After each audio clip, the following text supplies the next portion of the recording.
Hai guys, welcome back to my channel. Sebelum melanjutkan video, bagi yang belum subscribe, subscribe dulu ya. Dan jangan lupa like and share video ini agar terus berkembang. Kali ini kita akan belajar tentang tema 1 subtema 3 pembelajaran 1. Nah, kalian tahu kan, Indonesia memiliki keberagaman adat istiadat. Ada makanan, permainan tradisional, lagu, tarian, serta yang lainnya. Nah, kita wajib mensyukuri apa yang sudah dianugerahkan oleh bangsa kita. Nah, termasuk di sini ada makanan tradisional. Kalian tahu kan seperti yang ada di gambar, yaitu dodol. Nah, Indonesia mempunyai beberapa makanan tradisional adik-adik. Nah, seperti olahan dodol yang ada di bawah ini. Nah, itu membutuhkan waktu yang agak lama dalam mengolahnya. Lalu selanjutnya kita akan membaca isi cerita tentang dodol Betawi Mak Salma. Nah, kalian coba baca isi cerita tersebut pada buku atau pada slide video ini. Kita akan menemukan yang namanya gagasan pokok dan gagasan pendukung. Jadi kalian baca per paragraf ya. Kalian masih ingat kan gagasan pokok itu apa dan gagasan pendukung itu apa? Nah, kita coba akan menemukan gagasan pokok dan gagasan pendukung di paragraf pertama. Kita akan mencoba membaca paragraf yang pertama. Dodol Betawi Mak Salma. Sebentar lagi kota Jakarta akan berulang tahun. Seperti tahun-tahun sebelumnya, Mak Salma menerima banyak pesanan. Mak Salma adalah pembuat dodol tradisional Betawi di kampungnya. Biasanya, ketika menyambut ulang tahun kota Jakarta, banyak pertokoan yang mengadakan festival Betawi. Makanan Betawi menjadi jajanan di festival. Ada kerak telur, bir peletok, dan dodol Betawi menjadi primadona makanan dalam menyambut Dirgahayu Jakarta. Paragraf pertama, gagasan pokoknya yaitu kota Jakarta akan berulang tahun. Kenapa? Kok bisa? Nah, karena kota Jakarta akan berulang tahun itu merupakan ide dari sebuah paragraf yang menghasilkan gagasan pendukung seperti Mak Salma menerima banyak pesanan. Nah, Mak Salma ini menerima banyak pesanan karena apa? Karena kota Jakarta akan berulang tahun. Lalu, yang kedua, Mak Salma adalah pembuat dodol tradisional Betawi di kampungnya. Karena apa? Karena Mak Salma menerima pesanan membuat dodol. Lalu selanjutnya, ketika ulang tahun kota Jakarta, banyak pertokoan yang mengadakan festival Betawi. Nah, itu mengacu pada gagasan pokok yang tadi. Lalu makanan Betawi menjadi jajanan di festival. Jajanan di festival apa aja? Nah, ada kerak telur, bir peletok, dodol Betawi. Nah, itu menjadi primadona makanan dalam menyambut Dirgahayu Jakarta.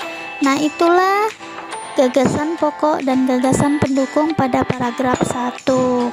Nah, selanjutnya kita akan menuju ke paragraf 2. Coba diperhatikan.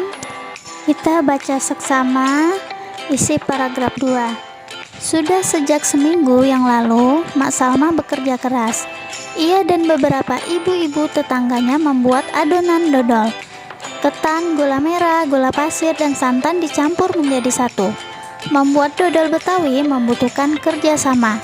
Tidak hanya perempuan, laki-laki pun terlibat dalam pembuatannya. Biasanya, Mak Salma dan ibu-ibu menyiapkan bahan, memarut kelapa, dan menumbuk beras ketan. Adonan dituang kawah, lalu diaduk hingga kental.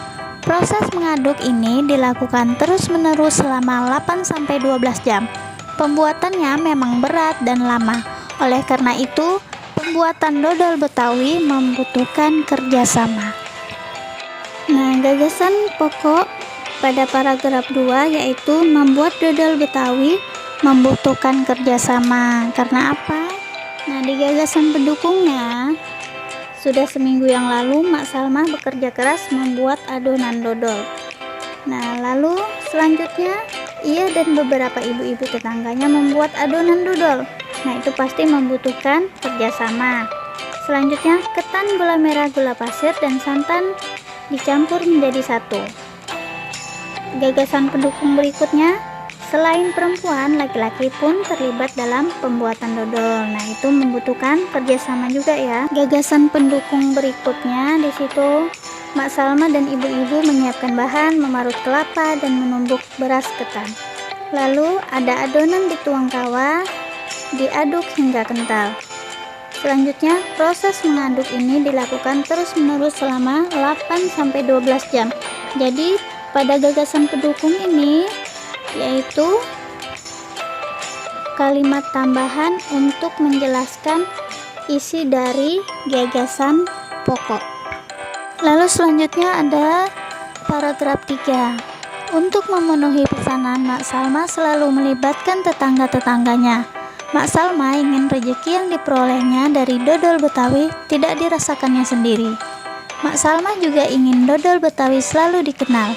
Ia ingin warga di sekitarnya juga ikut melestarikan makanan tradisional milik kampung sendiri. Dodol Betawi Mak Salma ikut melestarikan budaya, memupuk kerjasama, serta menjalin keakraban antar warga. Nah, jadi gagasan pokok di paragraf 3 yaitu pembuatan dodol Betawi Mak Salma dapat melestarikan budaya, memupuk kerjasama, dan menjalin keakraban antar warga. Nah, gagasan pendukungnya apa? Jadi, untuk memenuhi pesanan Mak Salma selalu melibatkan tetangga-tetangganya. Nah, di sini merupakan bentuk dari kerjasama, menjalin keakraban antar warga. Lalu, gagasan pendukung berikutnya, Mak Salma ingin rezeki yang diperolehnya dari dodol Betawi tidak dirasakannya sendiri. Nah, di sini juga mengacu pada keakraban antar warga. Nah, lalu selanjutnya ada Mak Salma juga ingin dodol Betawi selalu dikenal. Ia ingin warga di sekitarnya juga ikut melestarikan makanan tradisional milik kampung sendiri. Nah, ini masih masuk ya, mengacu pada gagasan pokok tadi yaitu pembuatan dodol Betawi Mak Salma dapat melestarikan budaya. Jadi, intinya gagasan pendukung ini merupakan informasi rincian dari gagasan pokok atau ide utama dari sebuah paragraf. Adik-adik, kalian pasti tahu kan Indonesia mempunyai makanan khas daerahnya masing-masing. Seperti contoh yang ada di slide ini, ada sega jamblang berasal dari Cirebon, Jawa Barat. Nah, nasi jamblang ini berasal dari nama daerah di sebelah barat kota Cirebon. Lalu selanjutnya ada nasi pecel, yaitu sarapan kesukaan masyarakat Madiun, Jawa Timur. Nah, lalu ada lontong sayur. Nah, di Samarinda juga pastinya ada ya. Nah, lontong sayur ini biasanya ada di Jakarta dan Jawa Barat sebagai menu sarapan favorit. Lalu selanjutnya ada nasi kerawu. Nah, makanan khas kota Gresik ini merupakan makanan yang terbuat dari campuran nasi dan daging sapi dengan kadar minyak yang cukup tinggi. Lalu ada nasi gudeg. Pernah dengar kan? Nah, nasi gudeg ini berasal dari makanan favorit di Yogyakarta. Lalu di Samarinda apa biasanya yang kalian temui? Yaitu nasi kuning. Sekarang kita sudah banyak menemukan ya para penjual makanan khas daerah masing-masing. Salah satunya ada nasi pecel, lontong sayur, nasi kerawu, lalu gudeg, terus empek-empek yang dari Palembang, ya kan? Kita wajib bersyukur karena kita dapat merasakan dan melihat bentuk dari makanan daerah masing-masing. Nah, di sini ada makanan tradisional khas Samarinda. Jadi Indonesia ini mempunyai beberapa ribu jenis makanan tradisional. Jadi makanan tradisional yang ada di berbagai suku bangsa di Indonesia. Nah, makanan tradisional ini juga merupakan bagian dari identitas bangsa kita. Nah, tentunya kita bangga ya dengan kekayaan budaya Indonesia. Salah satunya bagaimana? Yaitu dengan mempelajari dan mencoba beragam makanan tradisional tersebut. Selanjutnya, kalian masih ingat kan sifat-sifat bunyi itu diantaranya apa? Nah, diantaranya ada bunyi dapat merambat. Nah, bunyi ini dapat merambat melalui 3 media. Media apa saja itu? Yaitu benda padat, benda cair, dan gas. Yang pertama, merambat melalui benda padat. Nah, contohnya bagaimana? Saat bermain telepon kaleng dan menang. Jadi, getaran dari benda padat tersebut menghasilkan bunyi. Lalu selanjutnya, bunyi dapat merambat melalui benda cair. Nah, contohnya yaitu kita dapat mendengar suara air saat sedang berenang. Jadi gerakan pada air itu menghasilkan bunyi. Selanjutnya, bunyi merambat melalui benda gas. Contohnya apa? Udara masuk ke dalam benda gas. Nah, seperti kita mendengar suara orang lain karena bunyi sedang merambat melalui udara atau gas. Lalu selanjutnya kalian dapat mempraktekkan di rumah, yaitu percobaan pemantulan dan penyerapan bunyi. Nah, di sini ada tujuan, alat dan bahan, dan langkah kerja. Kalian bisa praktekkan dengan membaca alur dari percobaan pemantulan dan penyerapan bunyi. Ini ada pertanyaan dan jawaban berdasarkan percobaan. Kita akan membacanya ya. Yang pertama, apa yang terjadi dengan gelombang bunyi pada tabung kedua jika kamu meletakkan piring kaca? Nah, jawabannya itu adalah yang terjadi dengan gelombang bunyi pada tabung kedua jika meletakkan piring kaca adalah suara arloji lebih keras. Karena apa? Karena benda keras ketemu dengan benda keras akan menghasilkan pantulan bunyi yang lebih keras. Nah, selanjutnya pertanyaan yang kedua, ketika piring kaca diganti dengan gabus yang empuk, apa yang terjadi? Jelaskan.